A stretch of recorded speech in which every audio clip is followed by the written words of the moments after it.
सूरदास जी मल्हार गा रहे थे। सूरदास राग मल्हार है, बताओ। मल्हार राग बजाओ। मल्हार मल्हार है।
सूरदास जी क्या नाम है हमारे शशि के लिए, उनके बहुत बहुत जगह।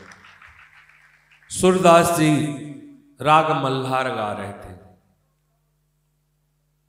वृंदावन में, ब्रज में।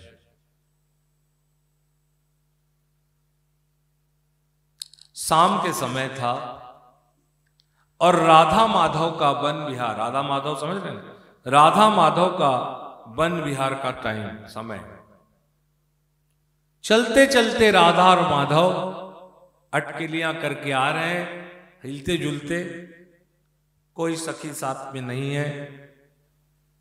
सूरदास को राधा जी ने देखा और सूरदास के पास दोनों गए। कृष्ण कहते राधा जी ज्यादा पास मत जाओ। बोले आपके भक्त हैं, आप ही के गुणगान करता है, दिन भर आपका नाम लेता है, आंख नहीं है तब भी आपका नाम लेता है। कृष्ण ने कहा हाँ ठीक है, लेकिन ज्यादा पास मत जाओ। क्यों? बोले आप बहुत भोरी हो, ये संसार नहीं जानता कि कितने, आप नहीं जानते ये संसार कितने कठिन है, आप बहुत भोरी हो। तो मैं जाऊं तो क्या होगा कान्हा? बातचीत चल रहा है, शाम के समय राग मल्हार खत्म हुआ है। तो उन्होंने कहा अगर आप जाओगे तो वो आपका चरण पकड़ लेगा। सुनो, मैं कैसे सुना रहा हूं आपको, देखिए, वो आपका चरण पकड़ लेगा। श्री कृष्ण भगवान जीव के ऊपर अहेतु की कृपा करते हैं। हम कृपा के योग्य नहीं है, लेकिन जो कृपा के योग्य नहीं है उसको भी भगवान कृपा करते हैं। बोले कैसे? सुना, बहुत जोर से चिल्ला रहे हैं। बोले वो आपका चरण पकड़ लेगा। सूरदास जी सुन रहे हैं। दो जन कोई आया है, कोई बोलता है पास जाओ, कोई बोलता है पास मत जाओ, कोई बोलता है बहुत भोरी हो, कोई बोलता है बोले जाओ तो क्या होगा, तो बोले वो आपका चरण पकड़ लेगा। कान तो इतना सुन लिया। राधा जी थोड़े और गए, बोले उतने पास भी मत जाओ राधे। राधा जी आगे और एक स्टेप ले ली। बोल रहे सूरदास जी सुन रहे हैं। बोले क्या होगा इसके द्वारा? बोलते वो चरण पकड़ लेगा। बोला ना, वो क्या करेगा? हाथ बढ़ाएगा, इतने पास चले गए और चरण पकड़ लेगा। अब सूरदास जी समझ लिया ये कोई और नहीं है, ये तो प्रिया प्रीतम ही है और मेरे कृपा कर रहे हैं मेरे ठाकुर। और राधा जी मेरे पास आ रहे हैं और मुझे समझा रहे हैं कि चरण पकड़ लेगा नहीं, चरण पकड़ लो। दूसरा स्टेप में ये समझा रहे हैं कि ठाकुर की आगे जाओगे तो हाथ से अपना पकड़ लेगा, यानी राधा जी इतनी पास आ गई हैं कि मेरे हाथ के पकड़ में आ गई है, मैं ऐसे ऐसे करके पकड़ लूंगा। सूरदास जी बोले, सूरदास जी समझ गए ये करुणा निधान के कृपा है, भोरी वाली ठकुरानी आ गए, मैं हाथ पकड़ के उनको छू लूंगा। बस उसी समय श्री कृष्ण ने कहा, राधा जी बस इतना पास आप पहुंच गए कि वो आपका दाहिना हाथ में आपका चरण को पकड़ ले। अब सूरदास जी समझ गए, प्रभु ने इशारा किया, मेरे हाथ पकड़ में आ गए, मैं इधर क्या खोज रहा हूं, मेरे दाहिना हाथ को अगर ऐसे करूं तो श्री राधा जी आ जाएंगे। भगवान कहते हैं दाहिना हाथ पकड़ते ही वो पकड़ लेगा। बस इतना बोलने की देर था, सूरदास जी ने चरण को पकड़ लिया। एक हाथ में पकड़ा, दूसरे हाथ में पकड़ लिया। जैसे चरण को पकड़ा, राधा जी चरण को छुड़ाई। ऐसे पैर को पकड़ेगा कोई, अब भोरी बारी पहुंच गई आगे, और जैसे पहुंची चरण को छुड़ाई। छुड़ाते छुड़ाते कोमल सी चरण में, मक्खन जैसी चरण से उनकी नूपुर हाथ में आ गया।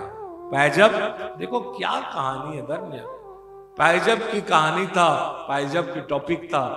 और कल मैं बताया कि ठाकुरानी के लिए पैजब चाहिए, और अचानक दो माँ बेटी आए और मेरे पास शाम को समय, कल बोले कि हम ठाकुरानी के लिए पैजब लाए। मैं बोला पहना देना। सूरदास जी के हाथ पर पैजब, पैजब मैंने सुनो समझ रहे ना, नूपुर आ गया। राधा जी चरण छुड़ाते छुड़ाते हाथ में नूपुर आने के कारण सूरदास जी ने हाथ में उसको पकड़ लिया। जैसे पकड़ा,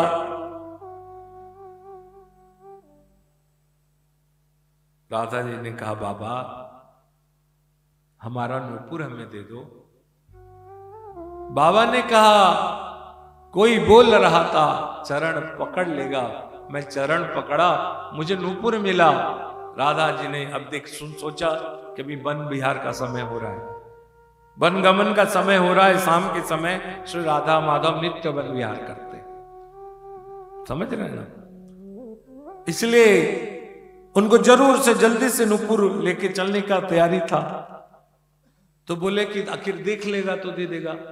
हाथ चरण हस्त कमल में उसके आंख पे ऐसे रखते हैं, और सूरदास जी का आंख आ जाता है, दिव्य चक्षु हो जाता है, प्रज्ञा चक्षु से दिव्य चक्षु। सूरदास जी नूपुर को दिखे, प्रणाम किया। राधा जी ने कहा, अब नूपुर वापस कर दो। तब सूरदास ने कहा, मुझे सेवा दो। राधा जी का बस सेवा ही किया जाता है। राधे मुझे सेवा दो। क्या सेवा चाहते हो? ये नूपुर जो है मैं आपके पांव में पहना दूं। बोल साचे दरबार। ये नूपुर सेवा करना चाहता हूं मैं, आपके चरण में नूपुर सेवा करना चाहता हूं। और सूरदास जी ने जिस चरण को वंदन करने के लिए ब्रह्मा अपने जीवन का 60,000 वर्ष तक तपस्या किया, उसको आज भगवान की कृपा से श्री राधा जी का चरण में नूपुर सेवा हुआ। नूपुर सेवा हुआ। इसके बाद सूरदास जी ने कहा, प्रभु दोनों को मिले, मुझे सेवा तो हुआ, सेवा का फल दो। सूरदास ने कहा, मुझे वरदान दो, फल याचना कर, मुझे फल दो प्रभु। श्री कृष्ण ने कहा, पागल हो गए क्या सूरदास? जीवन भर का, अनंत जीवन का सत्कर्म का फल है कि राधा का चरण कमल स्पर्श, अनंत जन्म का सत्कर्म का फल है। लेकिन आज तुमने चरण में नूपुर सेवा कर दिया है, तो तुम्हें आज कुछ भी मांगने अदेय व्यक्ति नहीं है। आज ऐसा कुछ भी नहीं है कि मैं तुम्हें ना दूं, इतनी बड़ी चीज है। कुछ भी मांगो, आज अदेय कुछ भी नहीं है। मांगो जो तुम्हारी इच्छा है, मांगो। सूरदास जी ने कहा, हे राधा माधव, मांगू? मांगो, कृष्ण दोगे? बोला, हाँ, मेरा ये दोनों चक्षु ले जाओ। बोल साचे दरबार की। जिस चक्षु से मैं श्री राधा जी का चरण देखा और जिस चक्षु से मैं चरण में नूपुर सेवा किया, उस चक्षु के बाद मैं और संसार को देखना नहीं चाहता। बोल साचे दरबार की। धन्य वो सूरदास। भक्ति का लक्षण मैं आप लोग में बता रहा हूं। क्या जीवन में हम लोग ऐसी भक्ति कर रहे हैं? इंट्रोस्पेक्ट करो, चिंतन करो। बोल साचे दरबार की।